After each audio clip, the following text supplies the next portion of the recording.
Amen. Praise the Lord. Yeah, good morning. Luke chapter 5, verse 18 to 26.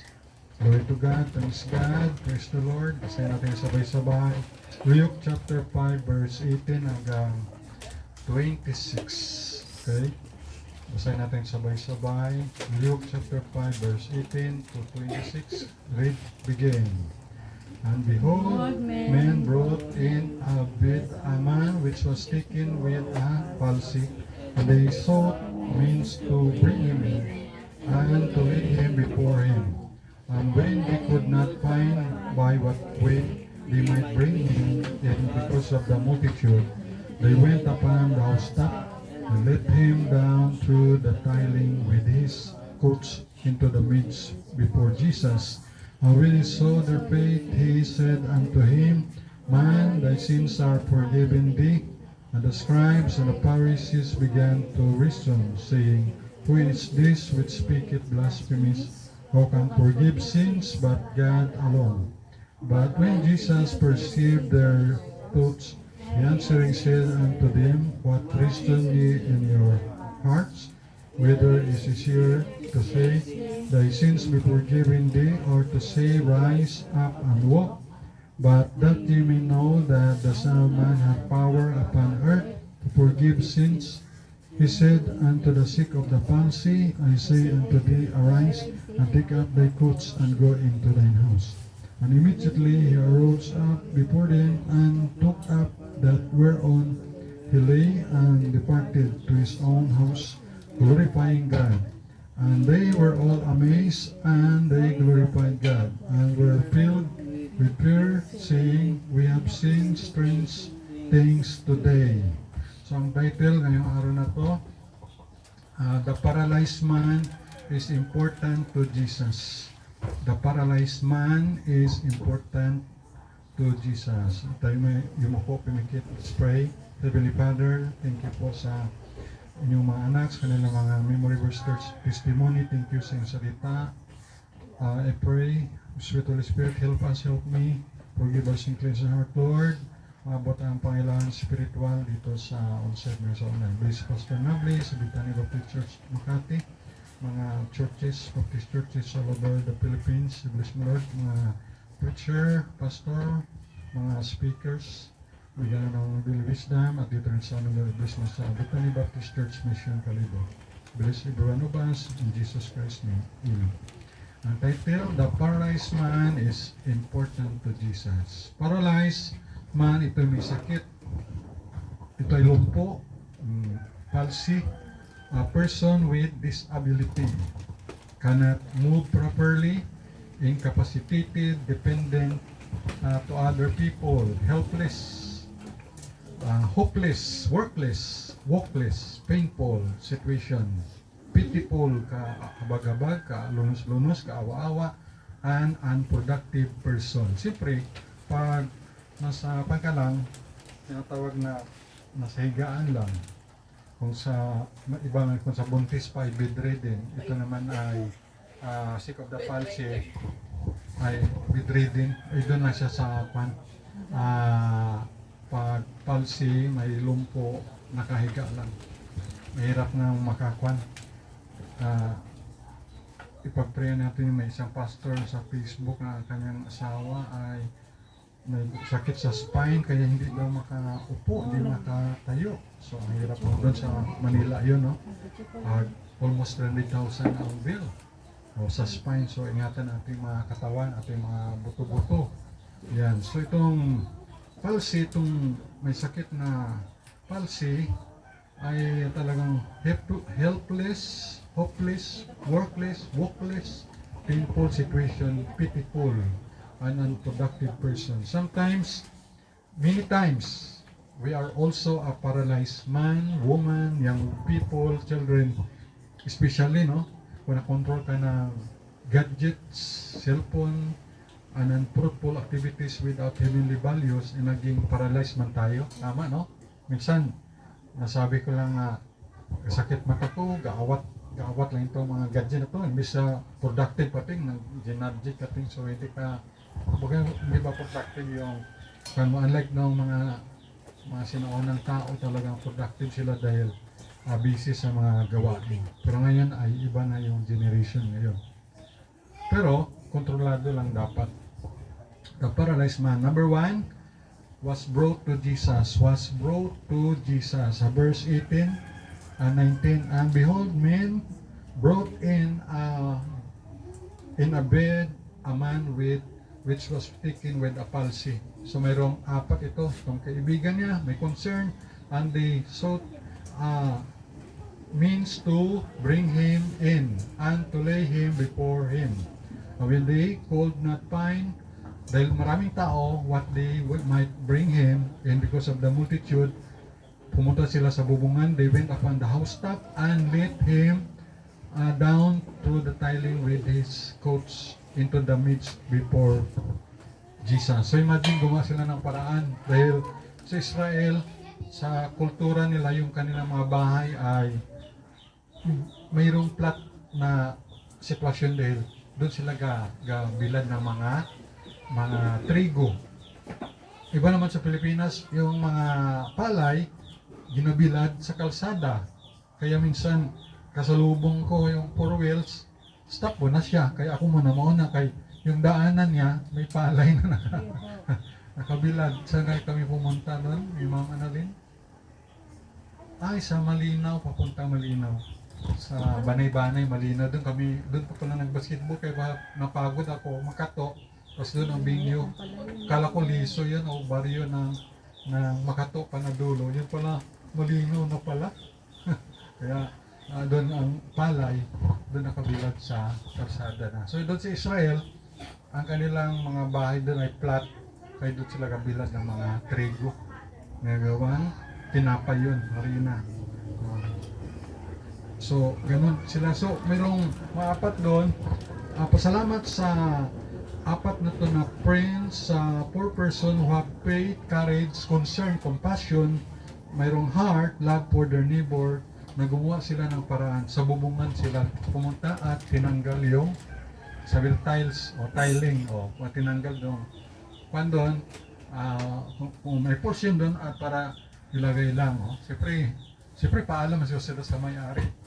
Pero hindi na elaborate. Basta paalam, tanggalin mo yung bubong, magalit yung may-ari nun. Siyempre understood naman.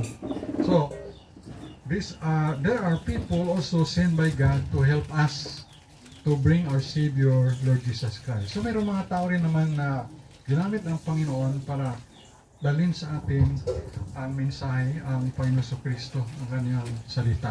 Especially yung mga American missionary. So dito sa Philippines ay dumating sila sa Iloilo mga 1900. So yung Iloilo Evangelical Church, Baptist Church yan dati. So yan 1900. So ibig sabihin ay mga 1900 or 1901 o basta ganun. Kaya there are paralyzed man na need tayo nila to bring them near to Jesus. So, i-consider natin na yung mga tao ay mga paralyzed. Kahit hindi sila paralyzed physically, pero paralyzed spiritually. Mga orphans, abandoned children, widows, underprivileged, neglected person, uneducated, senior citizens, weak people, sickly people, children, prostitute, etc. The paralyzed, number 2, the paralyzed man, number 2, receive forgiveness of sins. Receive forgiveness of sins, verse 20. And when he saw their faith, he said unto him, Man, thy sins are forgiven. Sinabi ni Lord Jesus, na nakita yung panampalataya nila, sinabi ni Jesus sa lalaki, thy sins are forgiven. Ang kasalanan mo'y pinatawad na. The paralyzed man received forgiveness of sins. Thy sins are forgiven. Jesus forgives sins. Amen? Therefore, Jesus Christ is God. Jesus Christ is God because He forgives sins. Amen? Sino lang pwede makapagpatawad ng kasalanan? Of course, ang Diyos lang. Pero bakit si Jesus pinatawad niya yung sabi niya, Man, thy sins are forgiven, meaning to say, God only forgives sins, and Jesus therefore is God because He forgives sins. Only God forgives sins because of death is sin. Alam natin yun. The sins paid by Christ on the cross of Calvary. Jesus Christ forgive and forget sins. Amen? Pero yung mga tao, they can forgive but not instantly forget. Kasi mayroon pang mga wounds, scars. Pero ang Diyos, God forgive and forget sins. Sa Hebrews 10:17, and their sins and iniquities will I remember no more. We receive also forgiveness of our sins. We humble ourselves, accept our mistakes, failures, shortcomings, sins, iniquities. The blood of Jesus cleanse us. 1 John 1:7. Diba? 1 John 1:7 sabi doon na ang dugo ni Lord Jesus cleanse us. But if we walk in the light as He is in the light, we have fellowship one with another, and the blood of Jesus Christ. So pansinin nyo, the blood of Jesus Christ, His Son, cleanseth us from all our sin, from all sin. Napatayin ko one time sa radyo, sabi ng pare, yung binyag sa kapsag ay nakapaglilinis ng kasalanan. Ay sabi ko, mali ka ako, sayang, mali ang aming turo. Wawa naman yung napamati, waka sa Bible. Pero sa Bible, ito yung tama. The blood of Jesus Christ, His Son, cleanseth us from all sin. So yung nagalinis ng kasalanan, blood of Jesus Christ. Okay? Your iniquities, remember no more. Hebrews chapter 8, verse 12. Hebrews chapter 8, verse 12. Hebrews chapter 8, verse 12. For I will be merciful to their unrighteousness and their sins and their iniquities will I remember no more. Kaya kung may mga kasalanan tayo, I will remember no more. Pero kung may mga utang yung tao sa atin, hindi natin makakalimutan niya. May utang siya. We remember open times pag may mga utang yung tao. Kung tayo rin may utang, iwan ko lang to. Remember no more.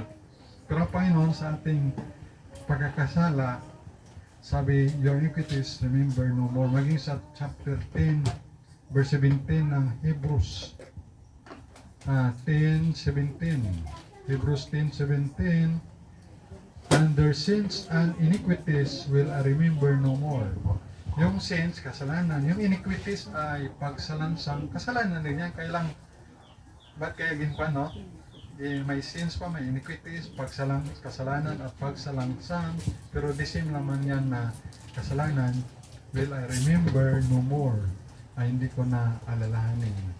1 John 1:9, if we confess our sins, He is faithful and just to forgive us our sins and to cleanse us from all unrighteousness.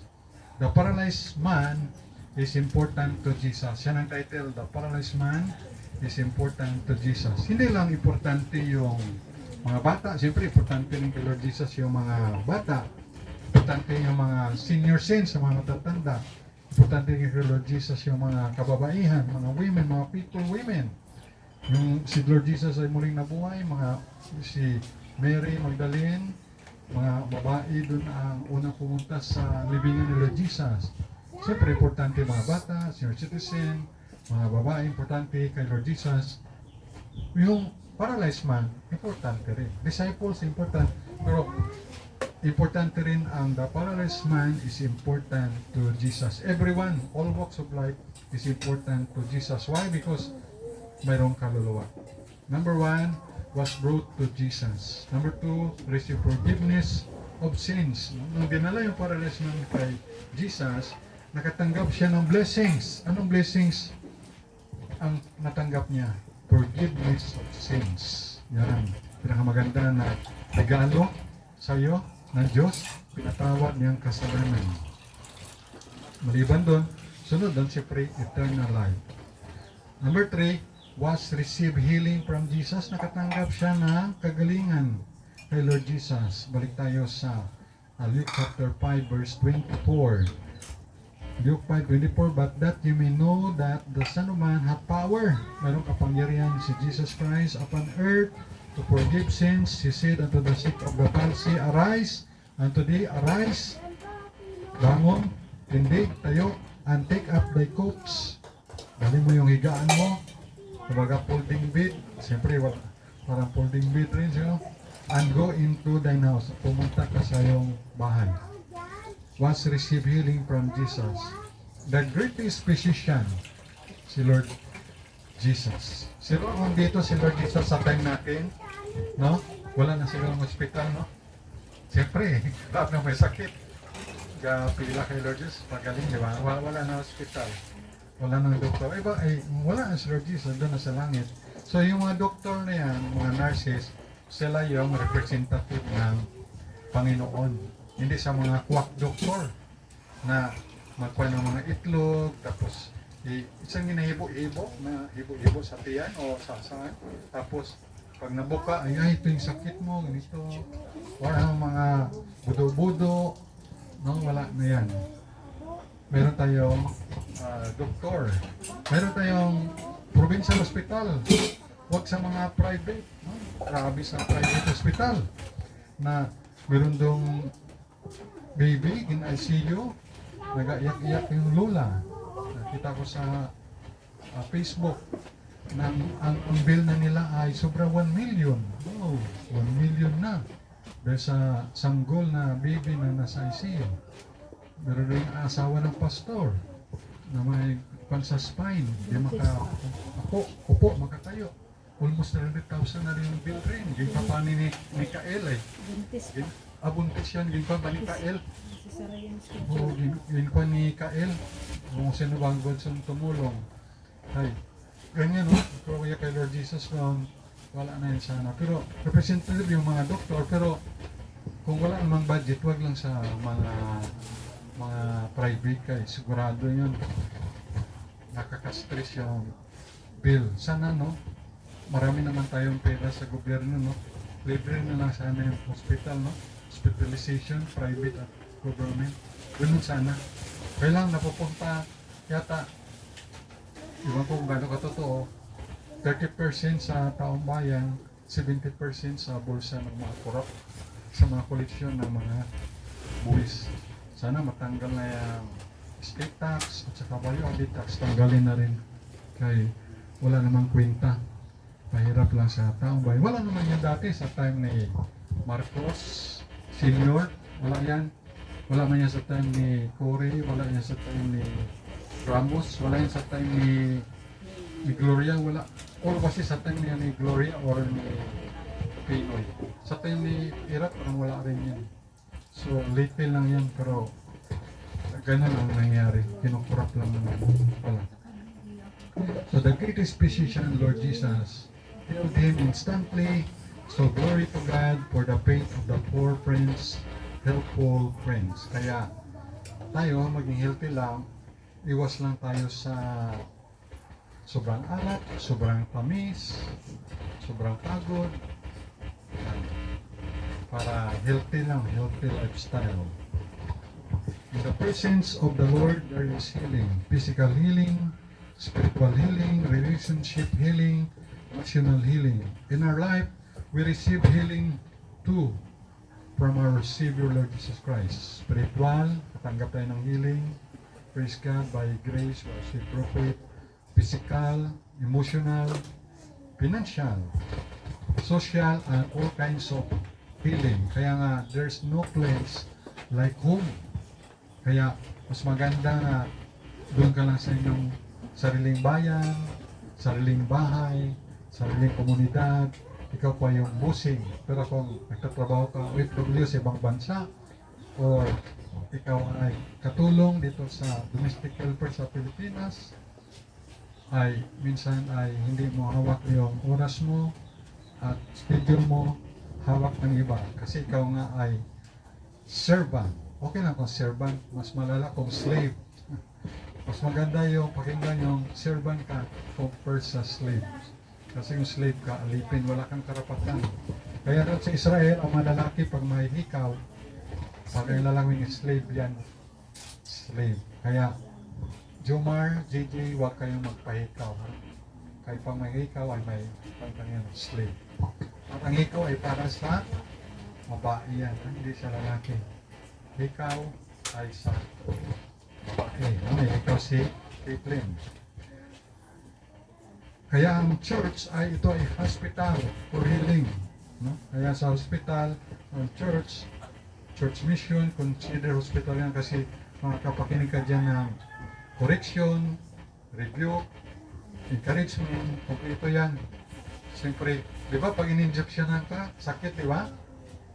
Lalo kung mga vials, although hindi ko naman naranasan yan, pero sa kailangan ni Shirley at sa iba pang mga pasyente, at iba pag nagkwento, pag naturo ka ng vial ay grabe ang sakit nila. Hindi ko alam kung mahapdi o mainit. May vial. Ganun din pag may nag-preach dito na mga all kinds of preaching, rebuke, exhortation, or kinukorek ka, tanggapin mo lang kasi parang sa hospital yan, masakit. Oh, di ba? Masakit. Pero isa ka bubuti mo. Di ba pag sabi ng doktor, ito, resita ito, inumin mo. So, sumusunod tayo, iniinom. Pero yung iba naman, hindi naman iniinom yung iba, no? Tinatapon. So, kaya, ang church ay parang hospital yan. Through Sunday school lesson, music, sa mga lyrics, testimonies, ating tithes and offering, mission, promise, love, offering, Bible verses, pray natin, no? Makatulong din tayo sa mga poor missionary, although kailangan man tayong tulungan dahil tayo ay local. Kaya ang mission, ang church mission, hindi pwedeng ma-organize hanggat hindi pa kaya manindigan sarili. Kaya pwede lamang i-organize yung mission pag kaya na manindugan sa sarili. Ibig sabihin, financially able na. Pero kung ang offering lang natin ay 500 every Sunday or 1,000, ay hindi kakayanan. No? Kaya kung ma-organize, dapat kung church na talagang kaya na. Kaya yung iba nag-organize ng church tapos hindi pa pala kaya, dapat hindi pa sana magpa-organize yung church kasi hindi pa kaya. Kasi sa akin hindi pa kaya kahit wala pa mang trabaho dito. Sino may trabaho dito? Mamanalin, Sister Munit, si Paupo hindi pa regular, patuloy pa natin. Si Sister Pin, di man siya, wala man siyang trabaho dito na fixed salary. Kamo, estudyante pa, sila Linlin, Jomar, si Hannah, Gigi. Kaya nga nakasakay ako kay Sir Navy na salakyan pag-practice ng basketball sa Makato. Pag uli ko ay kikisakay ako. Kasi 30 pesos bayad sa tulay pagto sa Makato. Saglit lang, mga 10 minutes, doon ka na, L3, dasing, bilis. Tapos sakay ako sa kanyang nabara na sasakyan, yung 4 wheels, mataas, nabara. Parang pick-up style. Saglit lang, mula doon, di ka abot ng 10 minutes, ay kalibo na kami, sa tulay na. Tapos ay parang di mo maramdaman yung batsi, yung kasi sabi ko, wow, siyempre magtrabaho siya, mag-school. Sabi ko, ayan na, kay TJ, mag-aral kayong mabuti, maging engineer para kung may kontrata, may magawa, building, million yan. Okay, may extra nga, nakapili na rin sila. Car loan, mga teacher, meron na sila. Kasi Paupo, kung mga regular sa LGU ni Washington, makabili ka niyan. So maganda yung at least comfortably ba? Kaysa magmotor ka, delikado sa disgrasya mga motor. So maganda po wheels. So maganda. Sabi ko, maganda, convenient ay. Safe ka. Ayun. Siyempre, pera lang naman yung kulang. Siyempre, ang ating budget lang ay pang tricycle lang. Kaya, the paralyzed man is important to Jesus. Number 1 was brought to Jesus. Number 2, receive forgiveness of sins. Number 3 was receive healing from Jesus. And the last number 4 was glorifying God. So itong paralyzed man, ay nag-glorify sa Diyos. Verse 26, and they were all amazed, and they glorified God, and were filled with terror, saying, we have seen strange things today. Sa verse 25, immediately he rose up before them and took up that were on, he lay and departed to his own house. Punta sa kanyang bahay, yung paralyzed man glorifying God.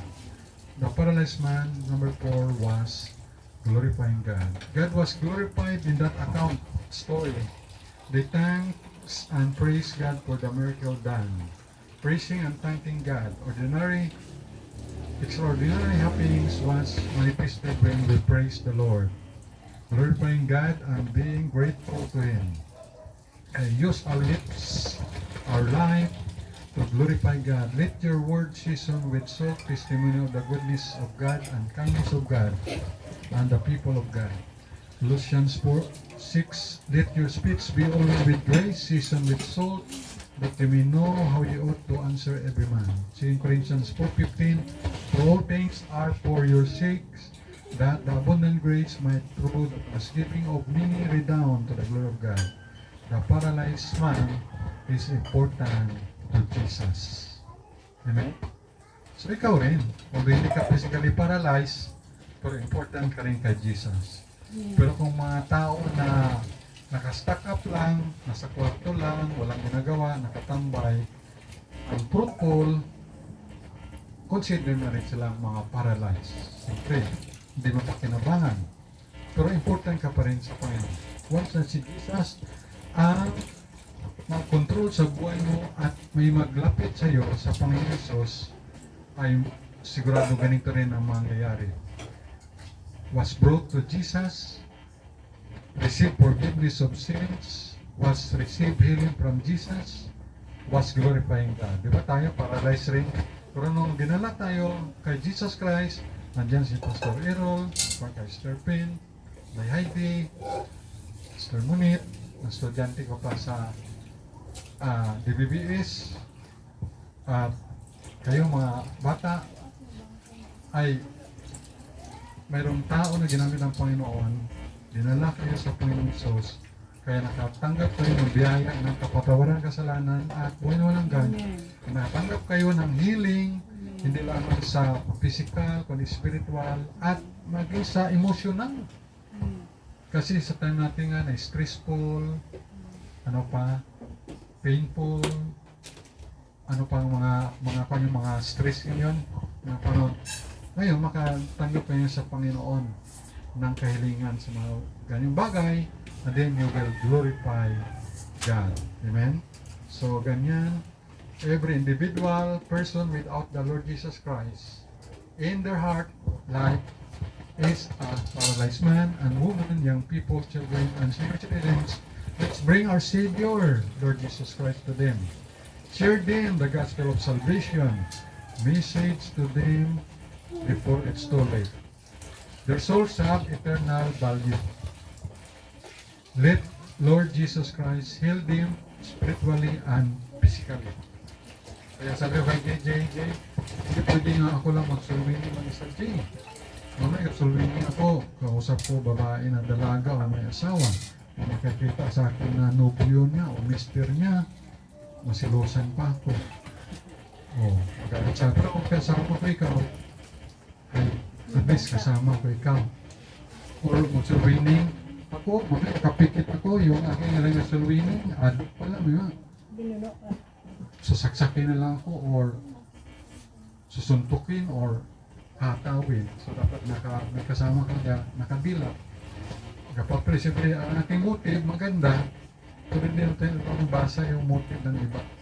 So basta tayo ngayon maging alert ko lang. Nandun yung ating desire mag-share, pero maging wise rin tayo kay na hindi natin alam ang takbo ng isip nila na kung matino ba or something wrong.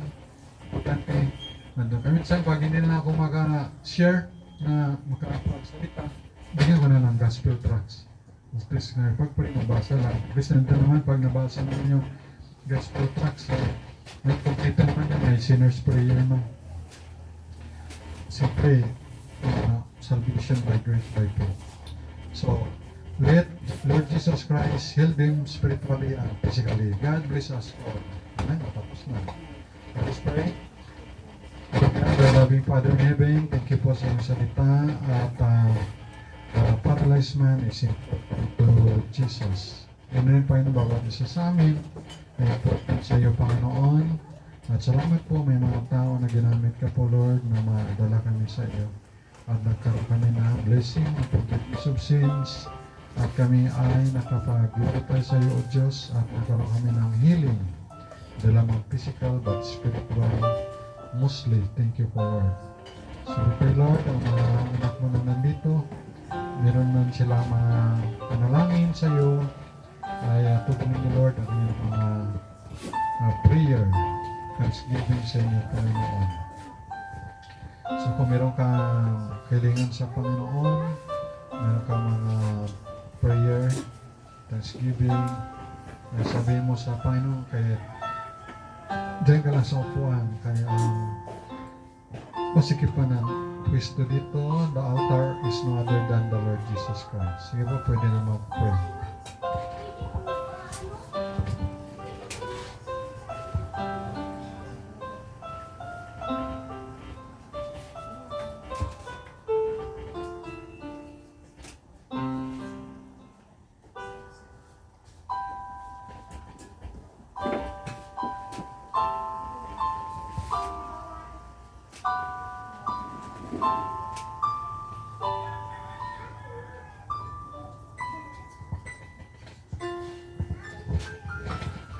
Heavenly Father, ang mga anak mo, meron sila mga prayer.